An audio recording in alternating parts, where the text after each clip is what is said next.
These chilling stories of people who went missing while being in contact with family and spending their lives perfectly normal will scare you to the core. Stick around to the end because you won't believe it. Number 1. Kenneka Jenkins. At 19 years old, was a very happy-go-lucky girl. She used to work 2 shifts, and life was pretty good for her. One night, she was celebrating with friends at a party that took place in room 926 of the Crowne Plaza, Chicago. The party started at 11:30 p.m. on September 8, 2017. An acquaintance who arrived at the party noticed that Jenkins appeared to be swaying back and forth. Several witnesses reported seeing her drinking cognac. Another witness reported that Jenkins wasn't acting like her usual self, noting that she would dance a little but later appeared to be sad and went to go sit down. She was briefly seen walking with others through the halls in the hotel. Camera footage later surfaced of Jenkins staggering near the front desk at 3:20 a.m. After midnight, Jenkins went missing, and it was after a few hours when her friends started to worry. Around 4:30 a.m., Jenkins' friends contacted her mother, Teresa Martin, who arrived at the hotel around 5:30 a.m. to assist in the search. She proceeded to knock on many guest doors from the top floor to the bottom until an employee called 911 to complain. At 10 p.m., police spotted footage of Jenkins stumbling through the hotel.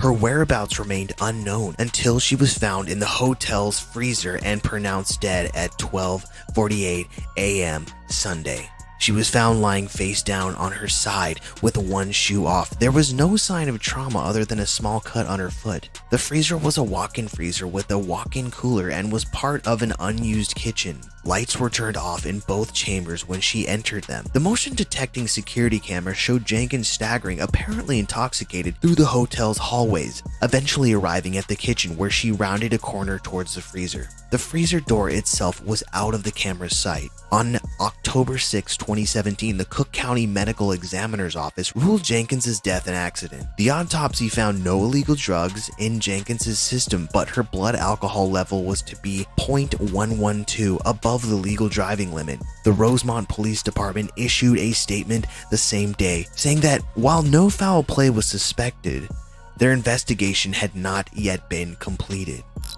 Number 2. Stephen Kocher. Stephen Kocher was born in 1979 in Amarillo, Texas. He was known as a sweet, funny, and kind guy.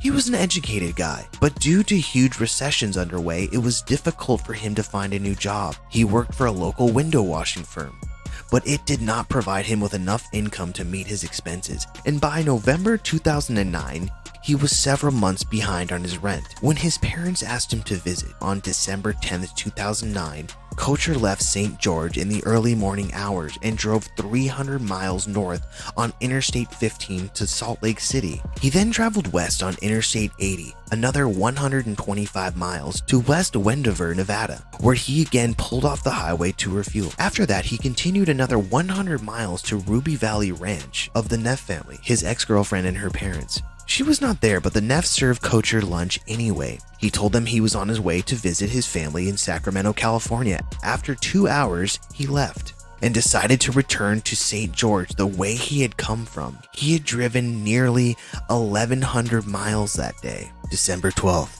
Kocher hits the road again.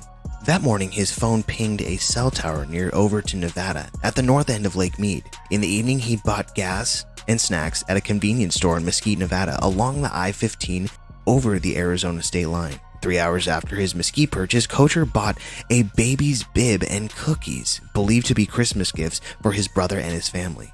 A neighbor of Kocher's recalled seeing him return to his apartment around 10 p.m. A half hour later, he left again. The next morning, December 13th, his neighbor called Kocher saying he was on his way back from Las Vegas and feared he might not make it to St. George in time for the 11 a.m. church service, asking if Kocher could lead it in his absence. Kocher said he too was in Las Vegas area around 150 miles away, but would return home if needed.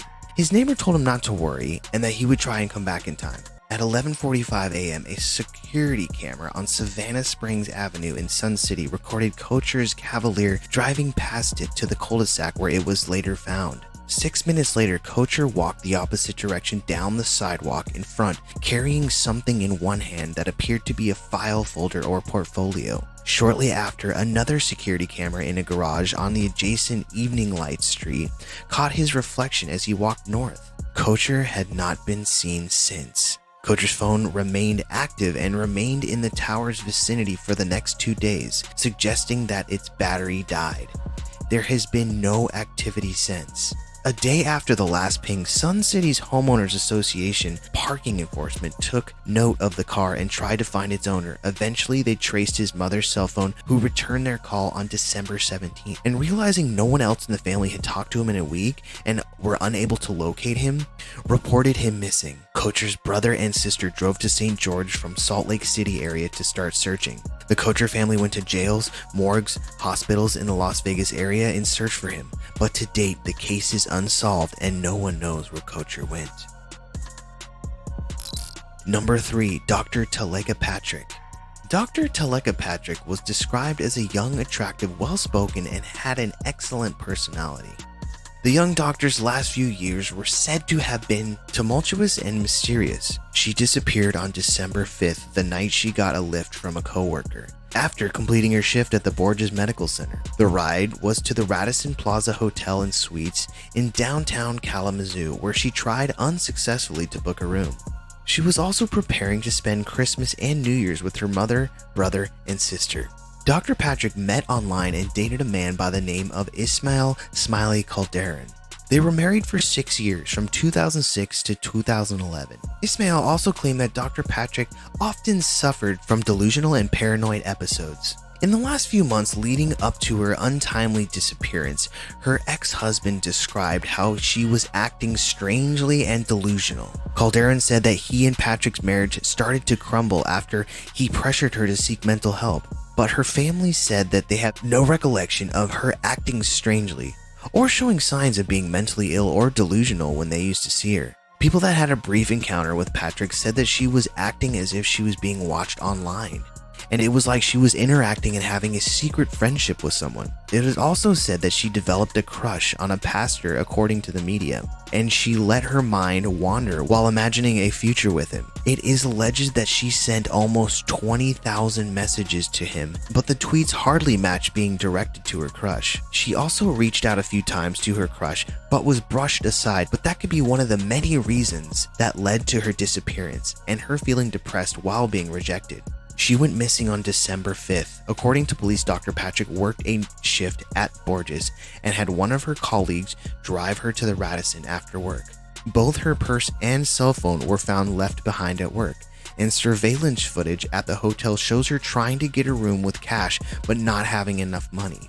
She is later seen boarding a complimentary hotel shuttle back to her gold Lexus parked at the medical center the last time anyone saw her. Just 2 hours later, Dr. Patrick's car was discovered abandoned and her body was found near the car. The keys were missing from inside the car. Her mother suspects that there has been foul play and cover-ups. She also stated that she does not believe her daughter was in the car alone that night. In an interview, her mother said she's dead, she doesn't have a voice, she can't speak, and most of these things are unfounded. Out of these extremely creepy, unsolved mysteries caught on camera, which of these freaked you out the most? Let us know in the comments below. Make sure to give this video a thumbs up and subscribe to Ultra Weird for more videos like this. See you on the next one.